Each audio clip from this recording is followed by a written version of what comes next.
Welcome back, fight fans, to episode 102 of the Neutral Corner for Boxing Monthly. I'm Michael Montero. This is the preview segment, and as I mentioned earlier in the week, we're going to preview 2 weeks worth of fights. There's actually a lot of stuff on the calendar the next couple weeks. You know, usually around this time of year, close to Thanksgiving, it dies down a little bit. Not this year, man. The schedule's full, and not all of these fights are elite level matchups. Let's be clear about that. But would you rather have no fights or some fights, even if they're not great fights? I'd rather have something going on. So let's get right into it. Thursday, November 16th, Golden Boy has a card on ESPN2. It's also streaming online on ESPN3 with several prospects, and this is from Cancun, Mexico. So you got some fights there coming up on Thursday. Friday, November 17th, got a few small cards going on. Thompson Boxing, I've talked about them before, worked with those guys before, and I'll be working with them some more in 2018. Stay tuned, more to come.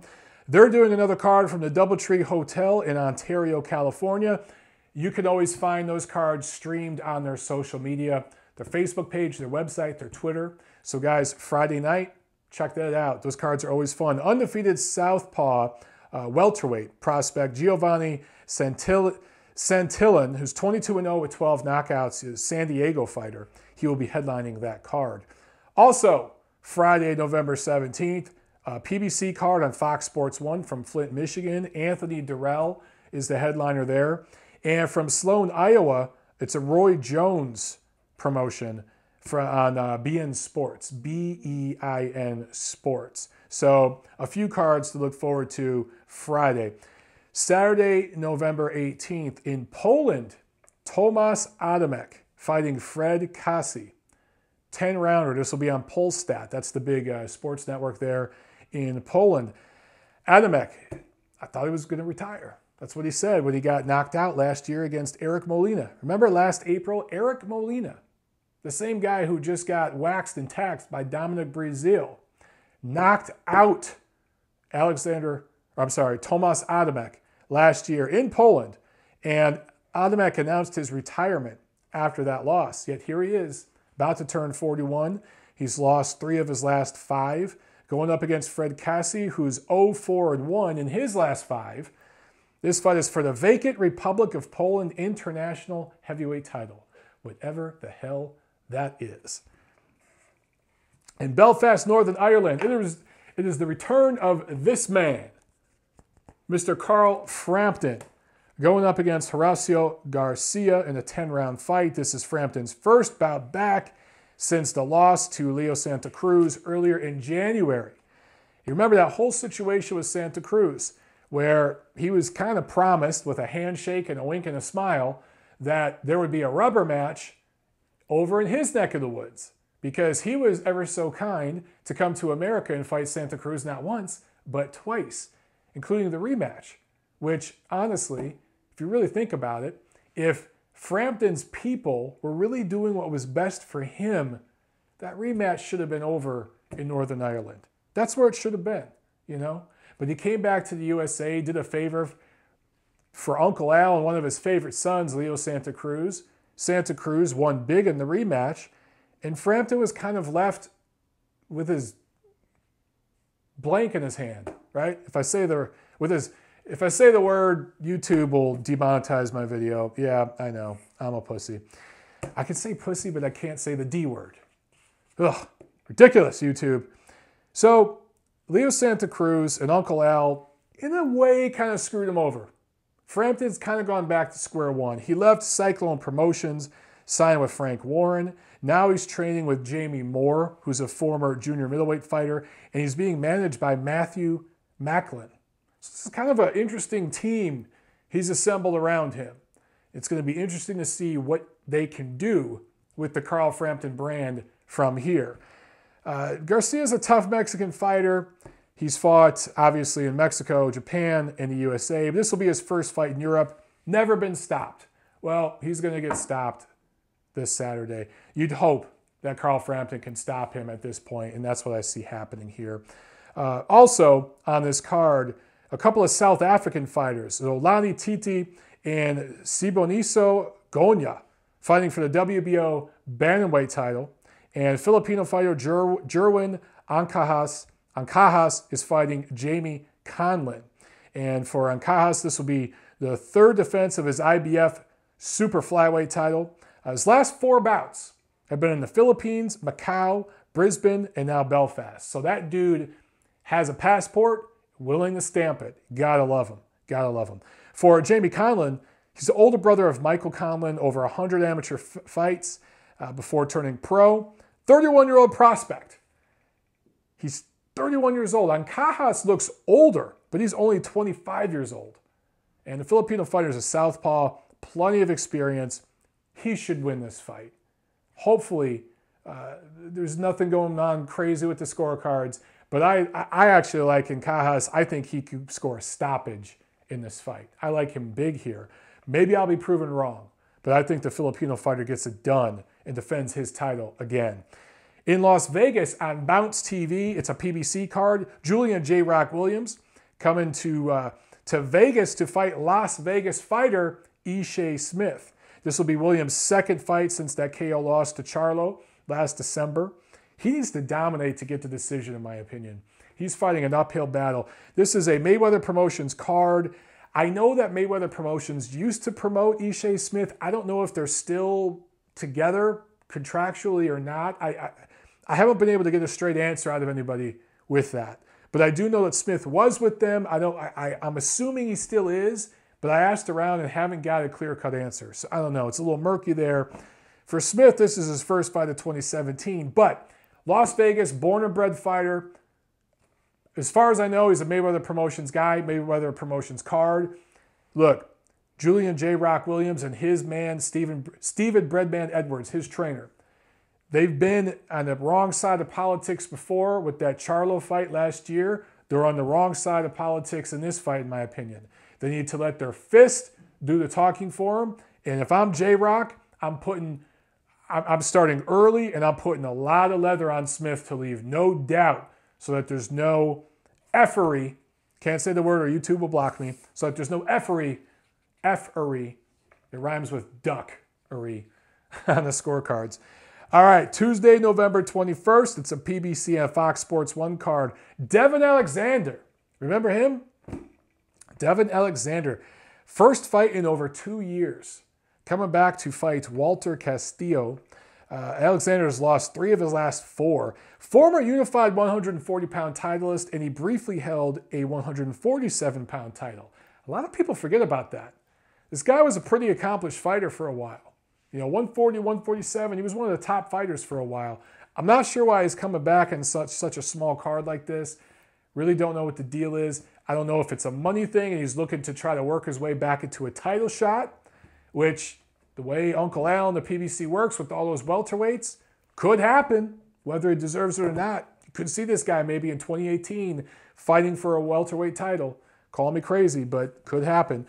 Or if he just wants to get back in the ring and just see some action. Sometimes it's hard to say goodbye, man. Also on this card, 2 of the Russell brothers, Gary Russell Jr.'s brothers, including 2016 American Olympian Gary Antoine Russell, who is the younger brother of Gary Russell Jr.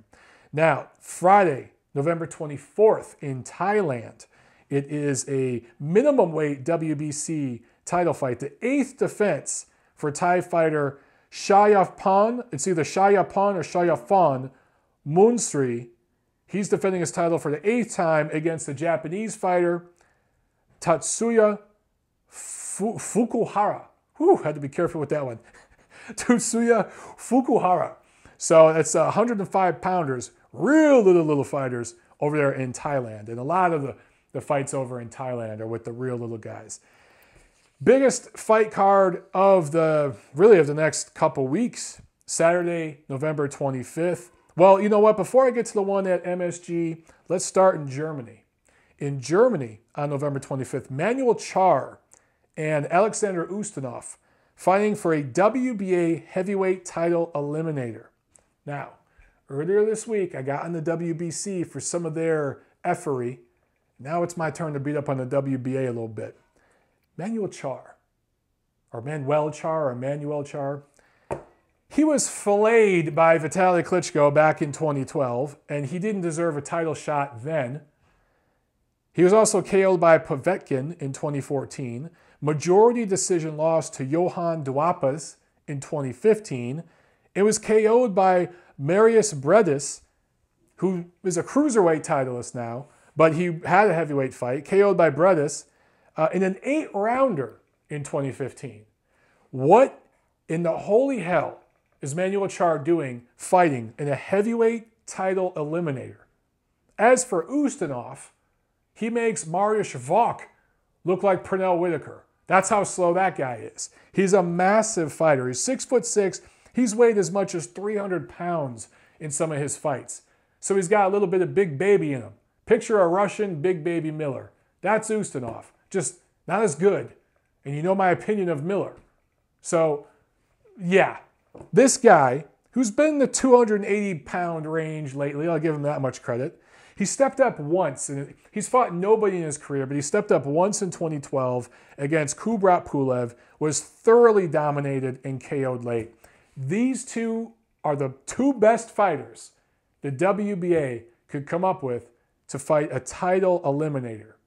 Now, the full titleist is Mr. Anthony Joshua. This gentleman, who won the vacant title fighting Vladimir Klitschko, an all-time great heavyweight, earlier this year. Those two were worthy of a vacant WBA title. The best you could do to challenge this man is get Charr and Ustinov in the ring together. That's the best you can do, WBA. I smell something that rhymes with pole hit, if you know what I mean. Don't want YouTube to block me. I smell BS, WBA. WBA should just change the name to WBS. The World Bowl blank. All right, the biggest card of the week, the one that matters the most. Madison Square Garden Theater, not the arena, but the theater. Sergey Kovalev going up against Vyacheslav Shabranskyy for the vacant WBO light heavyweight title.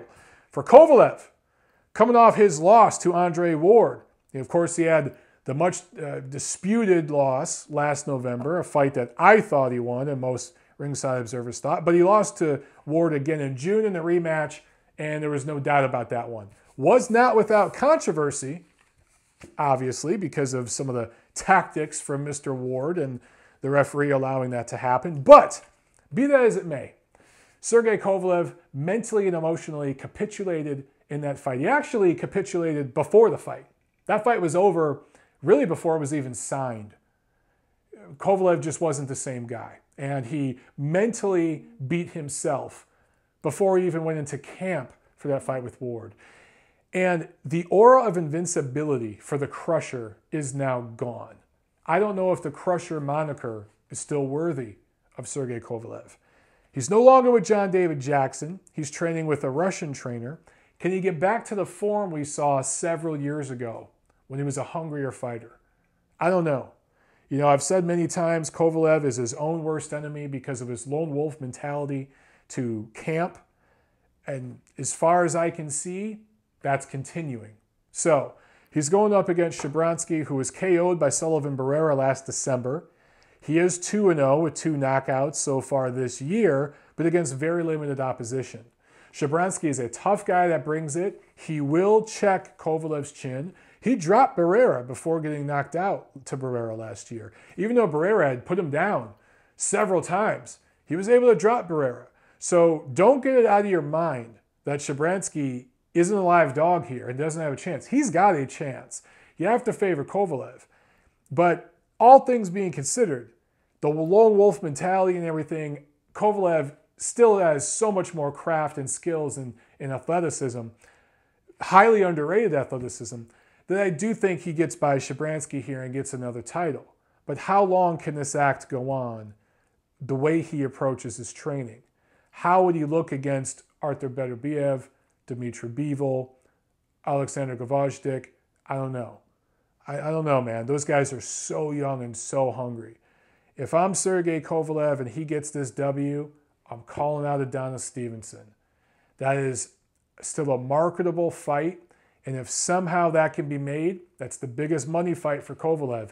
And I think that fight is more winnable for Kovalev than the Nail, Gvozdyk, or Bivol even, or maybe Kovalev could check Bivol's chin, I don't know, or Beterbiev. I think Beterbiev would really put a whooping on Kovalev right now. So that's where I'm going if I'm Sergey Kovalev and he gets that W and gets that title in this fight November 25th. Also on this card, Jason Sosa going up against Yuriorkis Gamboa in a 10-round, 130-pound fight. For Sosa, he's coming back off his dominant loss to Vasyl Lomachenko in April.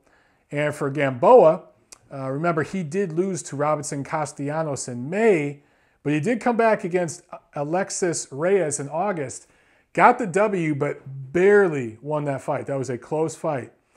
For Gamboa, something I hadn't thought about, but since 2012, he's been fighting like 131, 134 pounds. He's been inactive. He hasn't fought at 130 pounds or less since 2012. And this is scheduled. This is supposed to be a 130-pound fight. So can Gamboa comfortably make 130 right now at this stage of his career? I don't know. But all things considered, where Gamboa is in his career right now and Sosa's style, the way he fights, I actually think this fight is going to be a lot better than people think. I know on paper, you look at this matchup, Jason Sosa, Yuriorkis Gamboa, and you kind of go, ugh. But I'm telling you, sometimes it's about levels. It's about where guys are at. And just with the career trajectory of both these fighters, I actually like this matchup. I think it's going to deliver. I think this is going to be a fun fight. Also, Sullivan Barrera, one of my favorite fighters right now. I love me some Sullivan Barrera. Going up against Felix Valera in a 10-rounder. Valera is a Dominican fighter. Only one loss, a decision he dropped to Dmitry Bivol. And he was knocked down twice in that fight. And I think Bivol only had a handful of pro fights at that point. So that's really the only loss in his career. He did go the distance with Bivol, which not many fighters have been able to do. So I think he'll give Barrera some rounds in a good, tough fight. Barrera's coming off that win over Joe Smith Jr. in July. He's rated number 3 by the WBO. Now, as I said just a second ago, Kovalev is fighting for the WBO vacant title. I think Kovalev beats Shabranskyy. But whether it's Kovalev or Shabranskyy that wins that fight, let's see Sullivan Barrera fight the winner of that fight next. Yes, I talked about Kovalev calling out Adonis Stevenson. I also think I probably will win the lottery and we'll have peace in the Middle East and Congress will balance the budget before we ever see that fight. So, plan B, call out Adonis Stevenson, yeah. But let's see a fight between who I think will win on this night, Sergey Kovalev, Sullivan Barrera next. I love that matchup, man. That'll be a fun fight if it can happen early 2018. One last fight, Monday, November 27th, a rare Monday night fight. In Moscow, Russia, World of Boxing Promotions is putting on a card headlined by a vacant WBC international heavyweight title fight. Sergey Kuzmin, who's 11-0 with 8 knockouts, going up against Amir Mansour. And this is for, again, the vacant WBC international title. This is for a regional minor title for the WBC. But Kuzmin is rated number 26 currently by the BC. Mansour is rated number 19. Neither of them are in the top 15. Thus, neither one of them are in the clean boxing program because only the top 15 rated fighters are in the clean boxing program, right? In each division. Here's my question to the WBC. You don't rate these guys in the top 15, so they don't have to go in the clean boxing program, but they're about to fight for a minor title. And yeah, it's not a world title, but it's the WBC international title. Shouldn't 2 guys fighting for your international title be rated in the top 15? I looked at the WBC ratings today. There are a lot of really bad fighters rated in the top 15. These 2 guys, make up your mind, BC. Either they're not fighting for an international level title, minor level title yet, and you don't have them in the top 15, or you put them in the top 15 and you have them in the clean boxing program, before you get them in a fight like this for a minor regional title. Because we all know the way these sanctioning organizations work. When you win the Intercontinental title or the Latin American title or the Asia Pacific title, one of those titles, you're generally in the top 10 in that sanctioning organization's ratings, top 15, and you're working your way up to an eventual eliminator type of fight or something like that. You're supposed to be rated near the top if you're fighting for titles like this. Clean boxing program, WBC, need to clean that stuff up, man. This is an anomaly. I haven't found too many examples like this. But if you got guys fighting for a regional title, they got to be in the top 15. They got to be in the clean boxing program. Just an inconsistency from the WBC with the way they do some of this stuff. Just some things they need to fix, man. They just need to fix this stuff up.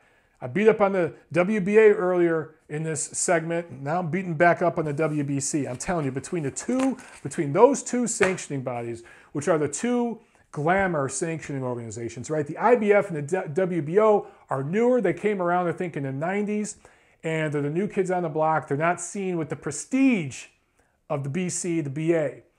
The BCBA also a much bigger global footprint. They have all kinds of titles all over the place.